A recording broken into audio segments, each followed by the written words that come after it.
नमस्ते सबैजनालाई। यतिखेर चाहिँ म एउटा जङ्गलको बिचमा छु। एकदम वरिपरि एकदम हरियाली वातावरण छ र यहाँ बिचमा खोला छ। यतापट्टिको भनेको कागेश्वरी मनहरा क्षेत्र पर्दछ भनेदेखि यो खोलाभन्दा उतापट्टि चाहिँ शङ्खरापुर नगरपालिका पर्दछ। यो ठाउँमा चाहिँ आज म किन उपस्थित भएको छु आएको छु भन्दाखेरि चाहिँ यो एउटा निकै महत्त्वपूर्ण ठाउँ हो। यो ठाउँको विषयमा चाहिँ थोरै खोज गर्ने उद्देश्यका साथमा चाहिँ म यो ठाउँमा आएको छु। यो ठाउँ चाहिँ विशेष गरेर बोधिसत्व मणिच्युड सँग सम्बन्धित एउटा ऐतिहासिक ठाउँ हो र यो ठाउँको अध्ययनको निमित्त चाहिँ मैले विभिन्न पुस्तकहरू लिएकी छु, पुस्तकहरूको अध्ययन गरेको छु भनेदेखि विशेषतः स्वयम्भू महापुराण भन्ने एउटा पुस्तकलाई आधार मानेर चाहिँ म यो ठाउँमा आएकी छु। यो ठाउँको महत्त्व के छ भन्दाखेरि बोधिसत्व मणिच्युडले चाहिँ यस ठाउँमा चाहिँ बोधिसत्व प्राप्तिको लागि चाहिँ ध्यान साधना गर्नुभएको ठाउँ हो र बोधिसत्व मणिच्युड चाहिँ को हो भन्दाखेरि चाहिँ बोधिसत्व मणिच्युड चाहिँ साकेत नगरका एकजना राजकुमार हुनुहुन्थ्यो र उहाँ चाहिँ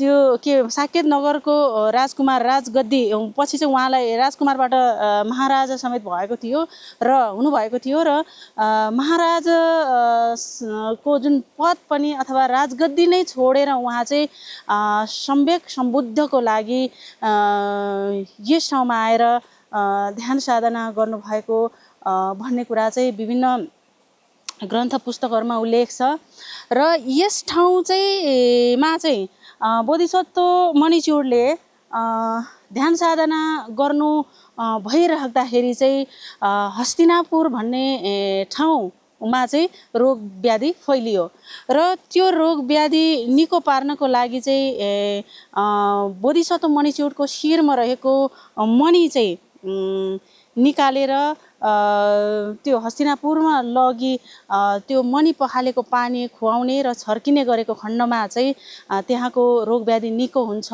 भन्ने मान्यता स्वरूप चाहिँ हस्तिनापुरबाट चाहिँ दुईजना ब्राह्मणहरू यहाँ मणिच्युड ध्यान साधना अवस्थामा रहेको बखत आउनु भएर चाहिँ मणि माग्नु भएको थियो। यहाँहरूले देख्न सक्नुहुन्छ यहाँनिर चाहिँ एउटा शिलाचित्र पनि रहेको छ। शिलाचित्रमा चाहिँ बोधिसत्व मणिच्युड ध्यान अवस्थामा हुनुहुन्छ भने दुईजना ब्राह्मणहरू हस्तिनापुरबाट आउनुभएका ब्राह्मणहरूले चाहिँ बोधिसत्व मणिच्युडको शिर छेदन के अरे काटी चिरिरहेको अवस्था देखाइरहेको छ।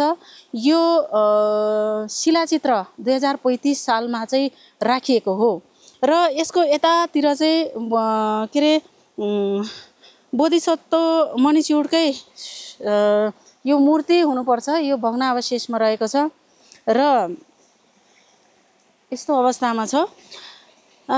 जब दुईजना ब्राह्मणहरू आउनु भएर चाहिँ यस ठाउँमा बोधिसत्व मणिच्युडको शिर चिर्नु भएर चाहिँ मणि निकाल्नु भयो र मणि निकाल्दाखेरि चाहिँ त्यो पीडा सहन गाह्रो भएर चाहिँ बोधिसत्व मणिच्युड चाहिँ यो शिलातलमा लड्नु भएको थियो भन्ने कुरा पनि पुस्तकहरूमा उल्लेख छ र जब मणि निकाल्नु भयो, मणि निकालिसकेपछि चाहिँ यसै ठाउँमा चाहिँ उहाँले बोधिसत्व मणिच्युडले चाहिँ मणिदान गर्नु भएन।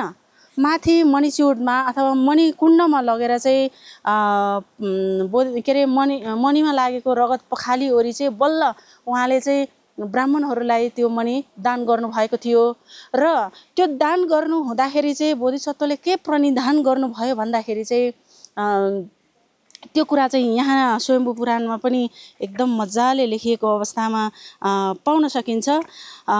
उहाँको प्रणिधान चाहिँ के थियो भन्दाखेरि यो मणि दान गरेको पुण्यले पृथ्वीपति चक्रवर्ती राजा हुने इच्छा पनि उहाँको होइन रे। त्रयात्रिंश का देवराज इन्द्र हुने कामना गरेर पनि मणि दान गर्नुभएको होइन। त्यसै गरी वैकुण्ठको नारायणको पद पाउनको लागि पनि होइन, कैलाशको महादेव बन्नलाई पनि होइन, चतुर्मुख ब्रह्म हुनलाई पनि होइन।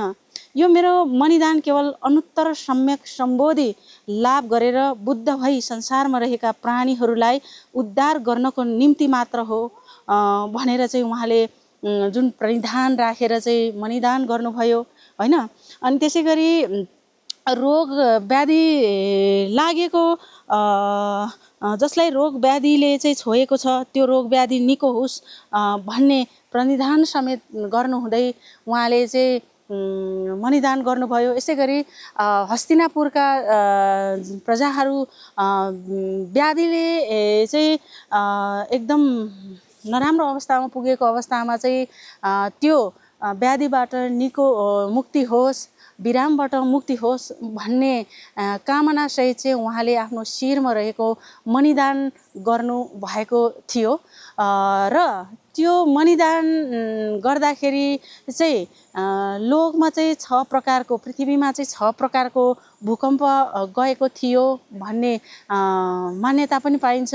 यसै गरेर यतिसम्म भएको थियो अरे कि चन्द्र र सूर्यको तेज पनि कम भएको थियो अरे र विभिन्न उल्काहरू पनि भएको थियो भन्ने कुरा चाहिँ ग्रन्थहरूमा उल्लेख छ।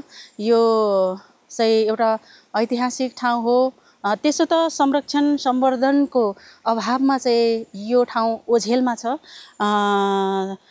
यो ठाउँको चाहिँ संरक्षण सम्वर्धनको लागि स्थानीय निकाय र सम्बन्धित विषयका निकायहरू चाहिँ जागरुक हुन सकेको खण्डमा चाहिँ यो ठाउँ एउटा ऐतिहासिक ठाउँको संरक्षण हुने थियो।